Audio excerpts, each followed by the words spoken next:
Right then, lads, welcome back to Cossy's Arsenal podcast. Good morning, good afternoon, good evening, wherever you are in all parts of the world. I'm back with early Arsenal news. We're going to be discussing Thierry Henry, his verdict on Gabriel Jesus. He thinks he's the striker Arsenal need. He's got that killer instinct. We'll be discussing that. But also, Mikel Arteta did come out and confirmed his transfer summer plans. And he says he knows what he wants. They've already made a plan and they're going to execute it in the summer. It's going to be very interesting. We'll also dive into that. Pablo Dibala, Arsenal leading the rest of Manchester United in there as well. I'll be giving you an update on that. And of course, Kostas Mavropanos could be going to West Ham in a £25 million deal. He's still on loan to Stuttgart from Arsenal. But of course, we'll be discussing all that. Now, yesterday, I asked you in the Arsenal quiz how many.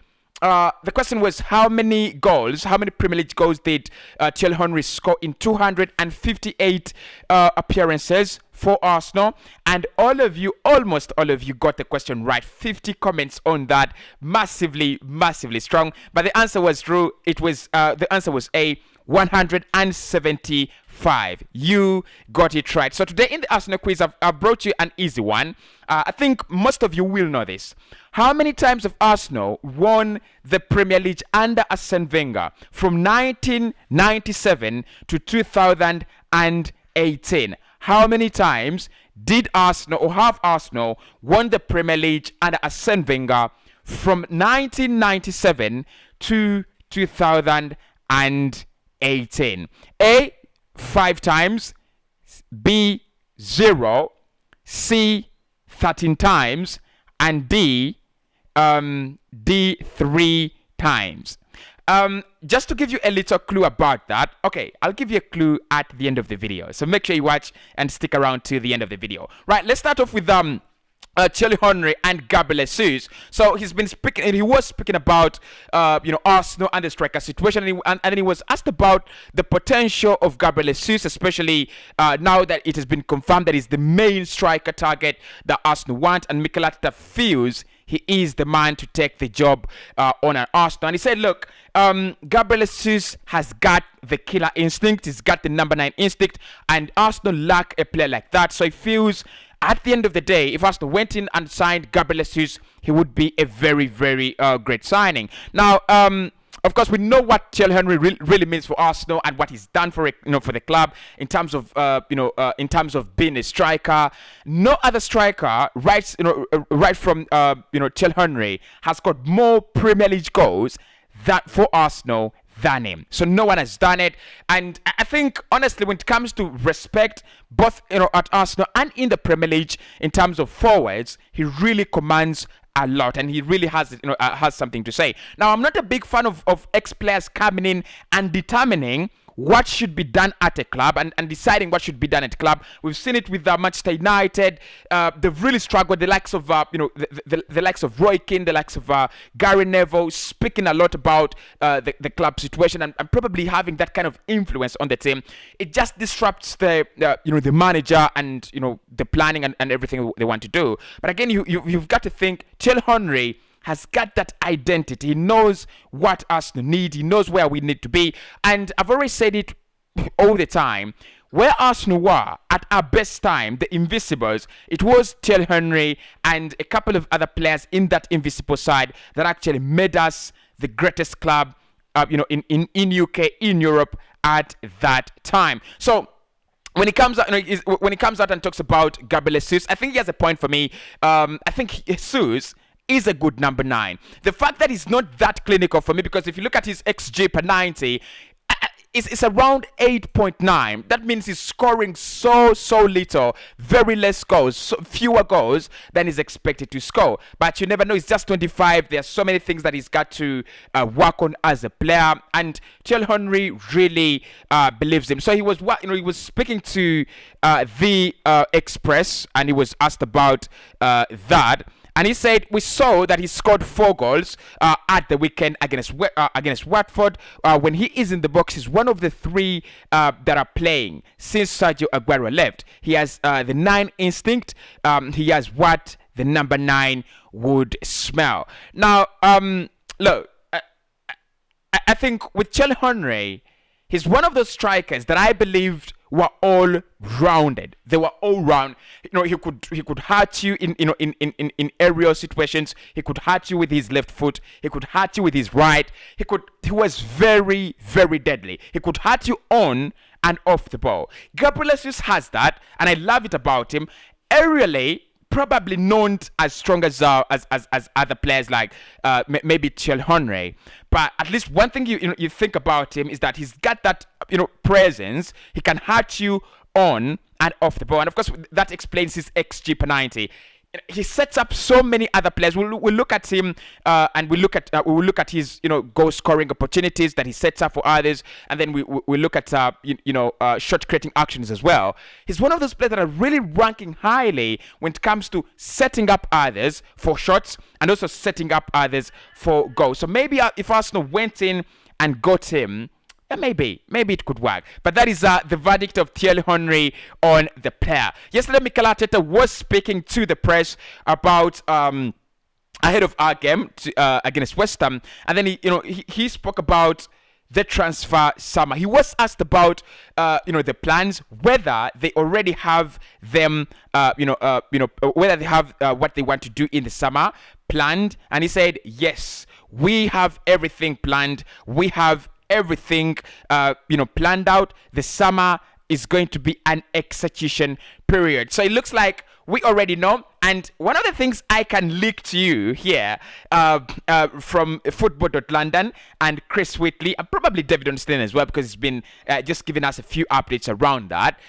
It looks like it's going to be two strikers. It's going to be a midfielder, one like this, and of course that will depend on the departures. If Xhaka and El Neni leave, then we'll have two midfielders. But then if only El Neni leaves, then we are set to have one central midfielder coming in, two strikers, and then to strengthen our left hand side of the defense. That one I do not understand very well, whether it's going to be a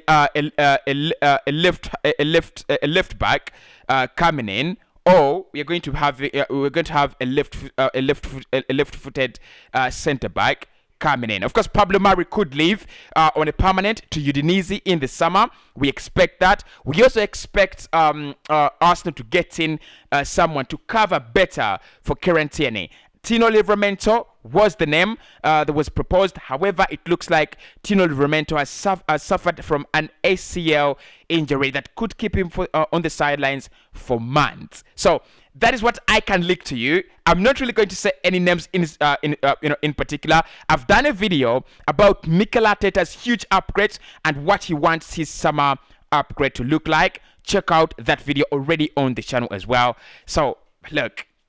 Yesterday, look, I think what Mikel wants as a manager right now, he wants that kind of quality that takes him to the next stage. We might not know who in particular is going to come in. Like Edu said, we have to determine, or that can only be determined on where we finish in the Premier League. If we can finish 4th, 5th, then you know the likes of Lautaro Martinez can come in. Sorry, 4th. The likes of Lautaro Martinez can come in because you have Champions League football. But then if you don't finish in the Champions League spot, then probably the likes of Richarlison, the likes of Gakpo, the likes of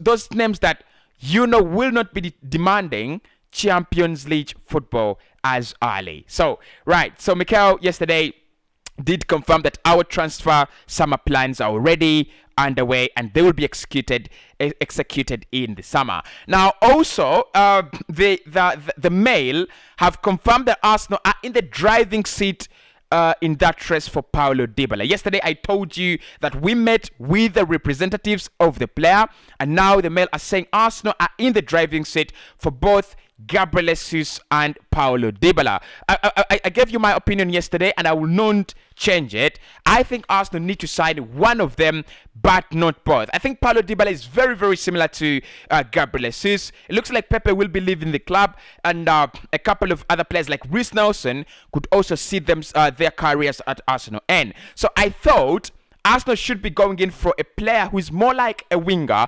a player who is very, very okay to play, on both wings and then can score more goals as compared to Paulo Dibala and Gabriel Jesus. Now, don't get me wrong, Gabriel Jesus is one player that can always be deployed on the left and on the right, and he can actually do the job better, but not better than Richarlison, not better than Rafinha, not better than players like Cody Gakpo. So I thought the striker situation should be dealt with by bringing in a player who is very, very number 9 like, and then you bring in a player who is very winger like, or probably a modern forward, we should say. But anyway, according to the Mail, Arsenal are in the driving seat for Paulo Dibala, and also Manchester United are interested in the player. They're actually they would actually love to sign him for Erik ten Hag as part of his rebuild at Manchester United.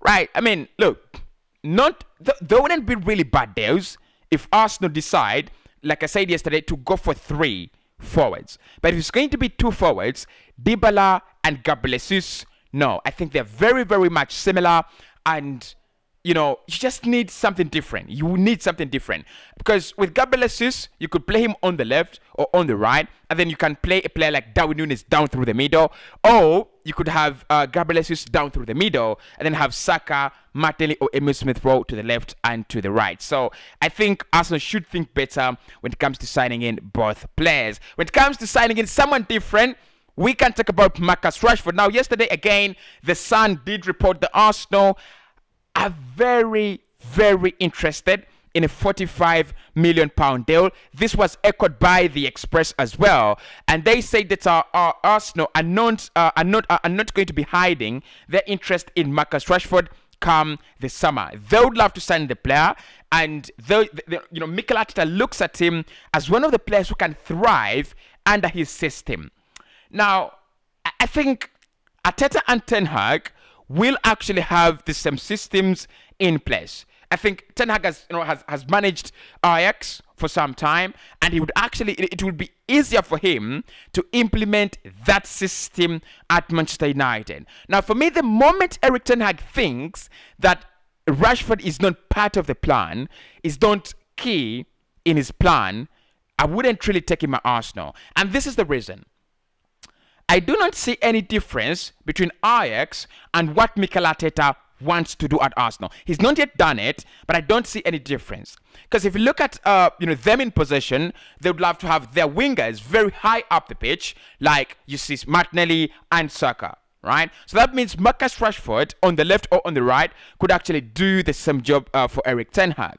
And then out of possession, they want to have their wingers come a little bit narrow, but then not so deep. Just they need to be just a little bit narrow and compressed, just to help out the striker and to just form that fast line of defense, pressing high up the pitch so that they win the ball back as quickly as possible. I think Martinelli and Saka again do that very well at Arsenal. Now, if Jadon Sancho and Rashford are the same as Saka and Martinelli, I do not expect Man United to get rid of Marcus Rashford. I've already said I think there is a good player in there, but the system that Erik ten Hag wants to play at Manchester United is so similar to what Mikel Arteta is playing. So they should be having a role to play at Man United. The moment ten Hag thinks he's not good enough, I will say he is not good enough as well. But I will be dropping a video about Marcus Rashford and why I think maybe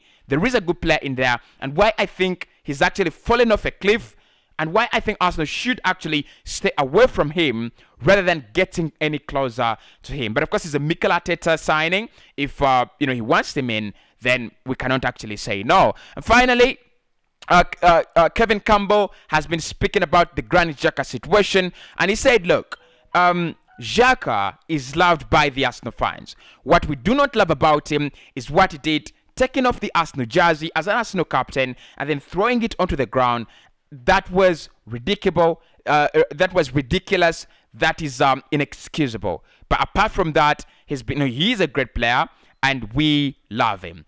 And I'm not really going to say I hate Arsenal players. I don't think I've ever hated any Arsenal player apart from them being not good enough on the pitch. I've always loved them. I've always felt like they are our players and we need to defend them. My problem with Xhaka has always been not giving us what we are supposed to get from him, and also the inconsistency from him as a player, and the inconsistency in discipline.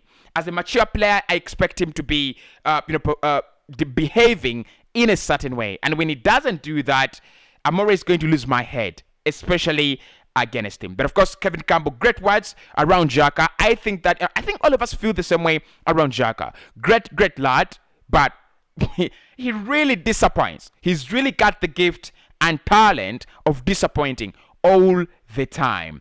And West Ham are interested in signing Arsenal player Konstantinos Mavropanos. Now Mavropanos is playing with Stuttgart in Germany. They would love to sign him on a permanent for only 3 million euros. And of course, after signing him for 3 million euros, they will actually sell him to West Ham for around 25 million euros. He's one of those players that, under Mikel Arteta, they've not even gotten a chance to try. They were not given a chance to try. Him, Guendouzi, Saliba, and a couple of others, they were not even given a chance to try. The moment Mikel came in, he just decided these ones are not good enough for the system. They're not good enough for what I want to do, and they will be leaving the club. So Mavropanos, however much I know many Arsenal fans would love to see him in the squad, I also do agree with Mikel and whoever is making the decisions. He might be a good player, but can he be that good to cover for us? No, to cover for us, probably not. Can he be that good for to challenge Ben White and Gabriel? Probably not. And already Arsenal having the William Saliba situation on our hands, we just need to let go of the pressure, right? We just need to let the pressure go. So that's it for me today.